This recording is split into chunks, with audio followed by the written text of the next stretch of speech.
Hello and welcome to my small batch big taste kitchen, and this week we are kicking off bread month. I'm going to share with you small batch recipes all month, and for our first one we are making rosemary bread. Now this rosemary bread has a nice soft crust and it is full of amazing flavor thanks to the rosemary. Now you can use fresh rosemary or dried rosemary. One of my favorite things to do is to come home after I've had a really yummy dish at a restaurant and try to recreate it. And that's what this rosemary bread is. I first had it at a restaurant called Macaroni Grill. Loved it so much, I had to come home and figure out how to make it myself. So today we're gonna make it in small batch form. We're gonna make one nice small round loaf of rosemary bread. Now, not only is this a recipe delicious, it is easy. So if you have never made bread before or you're a bread beginner, this is the perfect recipe to start with. All you're gonna need for your rosemary bread is some flour, some sugar, some salt, some rosemary, some butter, some active dry yeast, some warm water, and a little finishing salt. So the first thing we have to do is activate or proof our yeast. And this is probably the hardest part, but it's not really hard, of the whole recipe.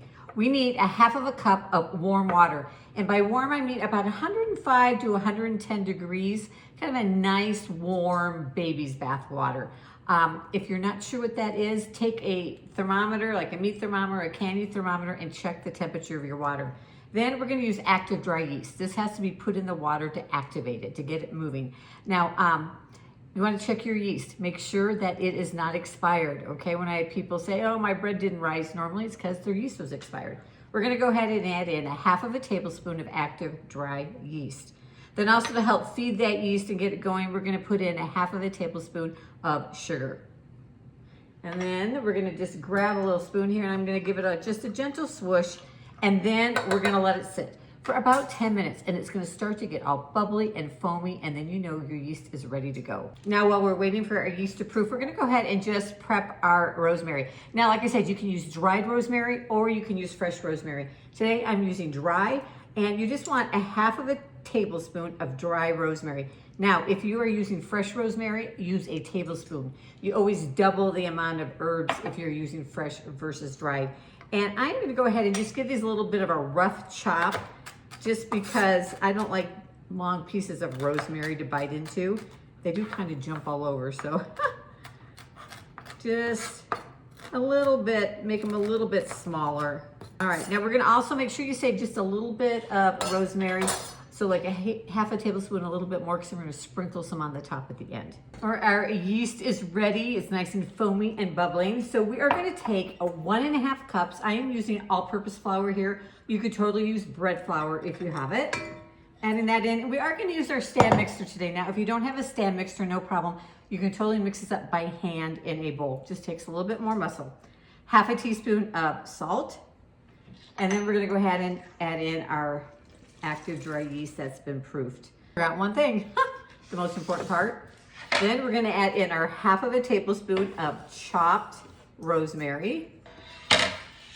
And then we'll go ahead and knead this for 2 to 3, 4 minutes until we have a nice soft ball of dough and all that flour has been absorbed. If you need to, go ahead and just take a spatula and just kind of scrape down the sides to make sure you get all that flour down into the dough. And now if it seems a little dry, like all your flour is not absorbing, just go ahead and sprinkle just a little bit more water in there. Or again, if it seems too damp, just add in another teaspoon or 2 of flour. But just be sure you do it a little bit at a time, especially since we're working with a small batch here. You don't want to add too much in at one time. All right, our dough is about 3 to 4 minutes. It's nice and soft and all combined. And I'm just gonna take a little bit of flour on my counter here. Just give it a couple of kneads by hand. I use the base of my hand and kind of push into it and then fold it over. All right, now we're gonna take a bowl. And now this is the first rise time. This does, this bread takes a little bit of time. You need to allow it to rise, but so worth it. I've got some olive oil spray here, or you just can use some olive oil into your bowl.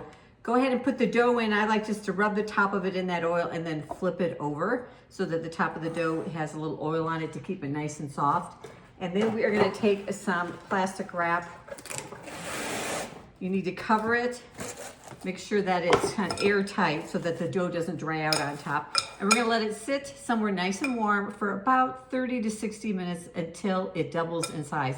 And it's gonna depend on how warm your house is and how fast it will rise.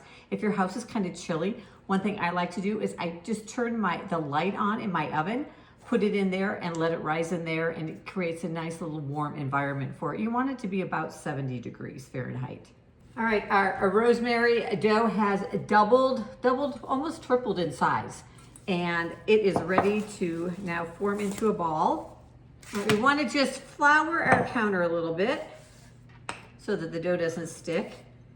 The dough should pop right out of there. And then what I'm going to do is I flatten it just a little bit, not too much. I don't want to take all the air out of it.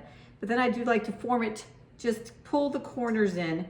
So I'm kind of forming a ball like that. And then I'm just going to take it, turn it, that seam down, and just kind of drag it towards me on the counter. This just helps you create a little bit of tension on top. You want a nice kind of smooth top. Just a few times, just like that. You may even see a few little bubbles on the top. That's a good sign. We want a nice light crumb to our bread. Then we're going to take a parchment paper lined baking sheet. We're going to put our dough on there.